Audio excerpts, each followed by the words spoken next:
Hello everyone, मैं आलिया शेख। हम आपको मिलाने जा रहे हैं famous fashion designer Rohit Verma से, जो बॉलीवुड के बहुत ही जाने माने फैशन डिजाइनर हैं। आज हम इनका स्वागत करते हैं हमारे स्टूडियो में और इनके बारे में कुछ खट्टी मीठी बातें जानते हैं। तो रोहित वर्मा जी, आप हमारे ग्लोबल वार्मिंग के बारे में क्या कहना चाहते हैं?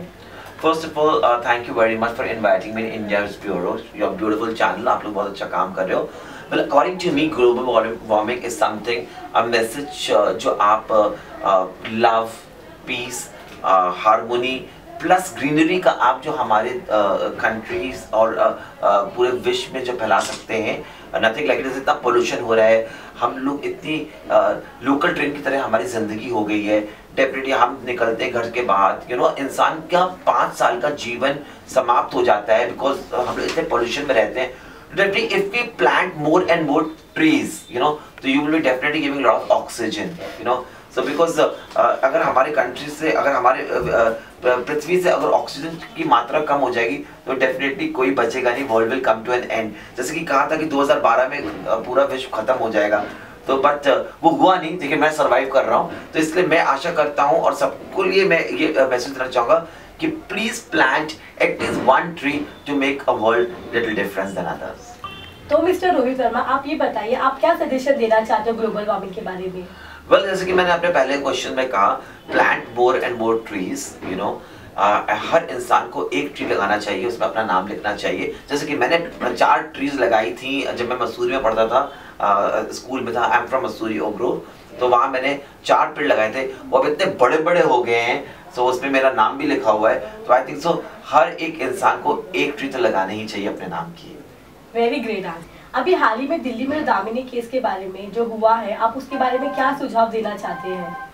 I think it puts me in a very very awkward and shame position कि हमारे कंट्री में इस तरह की हुआ है और जिसने हमारे कंट्री के टूरिज्म को बहुत बुरी तरह से इफेक्ट किया है. हर लड़की जो होती है घर से निकलती है और जब तक वो घर नहीं पहुंचती है, हर माँ बाप को चिंता रहती है. तो दामिनी केस था, मैंने बहुत प्रोटेस्ट किया. मेरा हृदय करुणा से भर आया और मैं चाहता हूं कि उन कैदियों को, उन आरोपियों को सख्त सजा हो.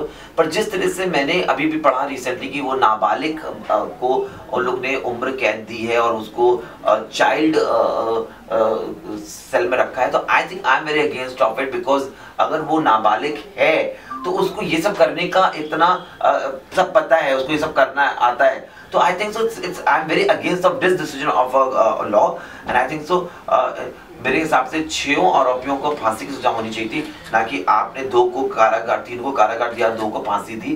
बट डेफिनेटली आई थिंक तो एक सख्त कानून बनना चाहिए, जो कि ऐसा कानून बनना चाहिए कि आने वाली पुश्तियां उनको देख के उनकी रूह कांप उठे.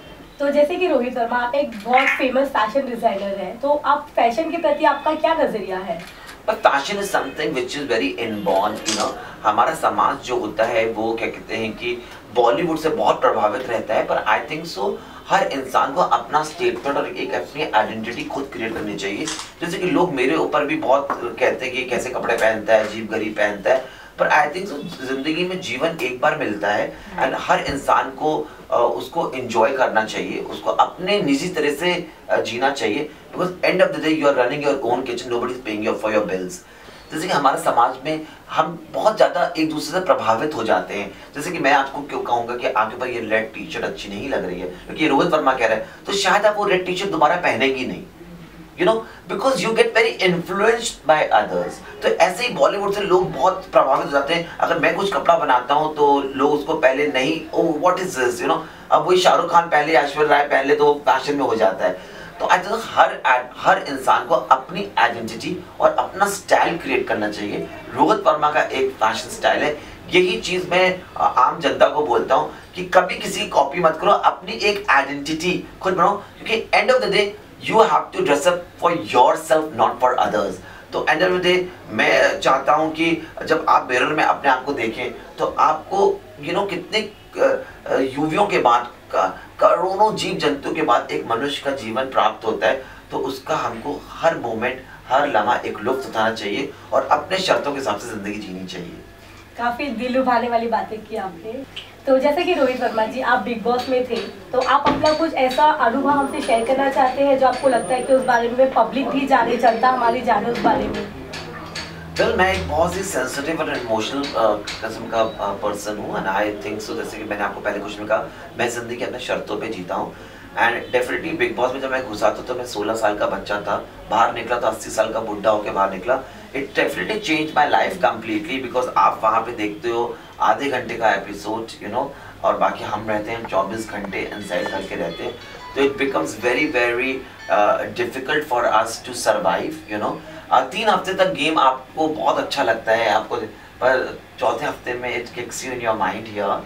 सो समझ में नहीं आता है कौन दोस्त है कौन दुश्मन है, क्योंकि पैसे बहुत अच्छे मिलते हैं। तो जैसे आप कहा कि मनुष्य की लालसा का अंत नहीं है, तो उस पैसे की लालसा पे हम खोते रहते हैं। तो मैं जब आई थिंक 7वें या 8वें हफ्ते में मैं टूट गया था, बिकॉज मैंने सोचा कि I can not break my castle with somebody else's emotions, कि मैं अपना आशियाना किसी के आंसुओं पे नहीं खड़ा कर सकता, because money is never a criteria for me.